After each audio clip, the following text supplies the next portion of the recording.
میرا نام ولی شیخ ہے اور میں بڑے احترام سے امیر سنت سے ایک عرض کر سکتا ہوں. سوال تو ان سے کر نہیں سکتا کہ میری یہ جرت ہو کہ میں کہوں کہ میرا سوال ہے. میں ایک عرض کرنا چاہتا ہوں جو میری اپنی ذاتی سوچ ہے کہ ماں باپ دونوں کا رتبہ ہے دنیا میں, بہت اچھا رتبہ ہے, لیکن ہمارے جو آج کل کے بچے ہیں ان کو صرف اور صرف ہر جگہ ہر شعبے میں جہاں بھی بچے جاتے ہیں ان کو صرف یہ سمجھایا جاتا ہے کہ ماں کی عزت کرو, ماں کے پیروں کے نیچے جنت ہوتی ہے, ماں کے بہت فضائل بتائے جاتے ہیں, لیکن باپ کے آج تک کوئی فضائل نہیں بتائے گئے. تو تھوڑا سا میری یہ عرض ہے کہ مجھے بھی اور میرے بچوں کو بھی اور دیکھنے والوں کو بھی آج یہ تھوڑا سا پتہ لگے کہ ماں کے تو ہیں فضائل, باپ کے کیا فضائل ہیں وہ ہم کو پتہ لگ جائے تو آپ کی بڑی مہربانی.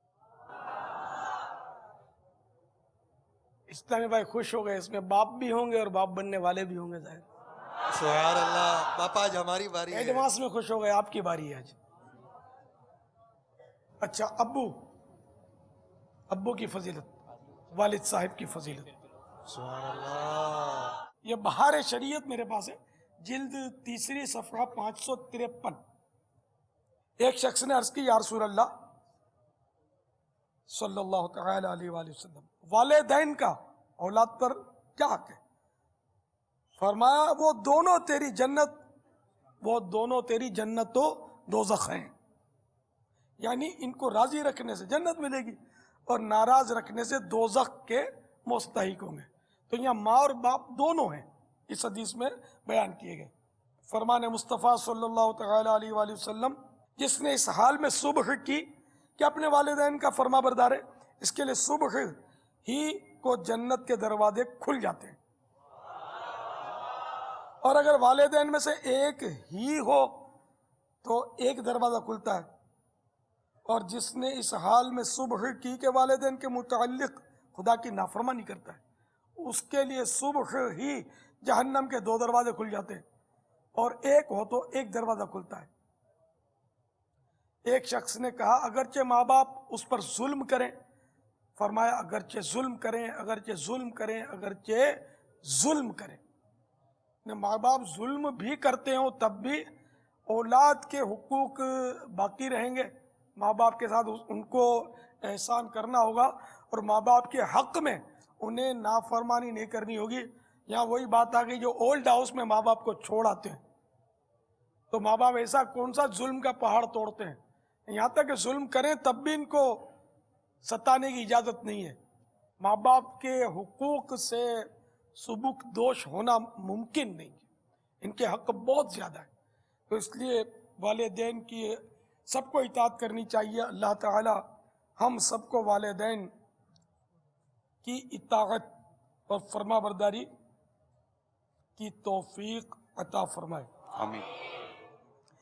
بھائی یہ جو پاپا جنہوں نے سوال کیا تھا اس پر اگر تھوڑا سا ہم غور کریں تو ایسا محسوس ہوا کہ شاید ان کو یہ تھا کہ مطلب بیانات وغیرہ جو کیے جاتے ہیں, یا جیسے کہ عموماً رکشہ ٹیکسی بس وغیرہ کے بھی ماں کی دعا جنت کی ہوا, تو کبھی باپ کی دعا کے بارے میں بھی کوئی تذکرہ کوئی کرتا ورتا نہیں ہے. باپ کی یہ اہمیت, باپ کی وہ اہمیت, اس پر عموماً کہیں لکھا ہوا نہیں ہوتا. ماں ماں ماں ماں کرتے, تو شاید ہو سکتا ہے ان کو یہ ہوتا ہو کہ یار کچھ باپ کا بھی تذکرہ کرو.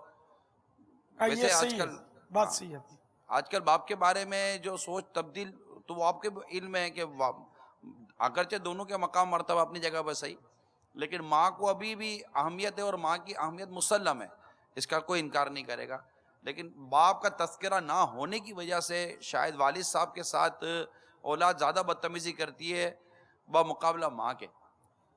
باپ کے بارے میں ایک اور حدیث سنیے. فرمان مصطفیٰ صلی اللہ تعالی علیہ وآلہ وسلم, پروردگار کی خوشنودی باپ کی خوشنودی میں اور پروردگار کی ناخوشی باپ کی ناراضی میں ہے. تو باپ کی روایتیں بہت ہیں, واقعی یعنی کہ عام نہیں ہیں, عوام کی زبان پر نہیں ہیں. تو اب یہ کہ یہ جیسے کہ جنت کی ہوا, ماں کی دعا جنت کی ہوا, اس میں اگر یہ جملہ بھی کوئی لکھ دیا کرے کہ باپ کی خوشی رب کی خوشی, تو یہ بھی چل پڑے گا, ہے نا, باپ کی خوشی رب کی خوشی. یہ فتح رضویہ جلد ڈبل 12 390 صفحہ پر ماں باپ کے حکم کے متعلق بہت پیارا مدنی پھول اسرائیل بھائی نے دیا. خدمت میں ماں کو ترجیح، یعنی خدمت ماں کی زیادہ کی جائے، یعنی کہ ماں اور باپ دونوں کو خدمت کی ضرورت ہے تو ماں پہلے فرسٹ. ویسے لیڈیز فرسٹ آج کل لوگ بولتے ہیں، تو یہاں شرعاً بھی ماں فرسٹ ہے.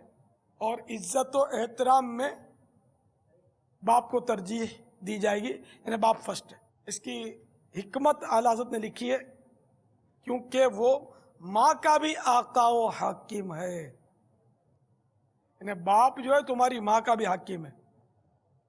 تمہاری ماں تمہارے باپ کے ماتحت ہے، اور خدمت میں ماں فرسٹ اور عزت میں والد فرسٹ. صلو علی الحبیب صلی اللہ تعالی علی محمد. مجھے اپنی اور ساری دنیا کے لوگوں کی اصلاح کی کوشش کرنی ہے.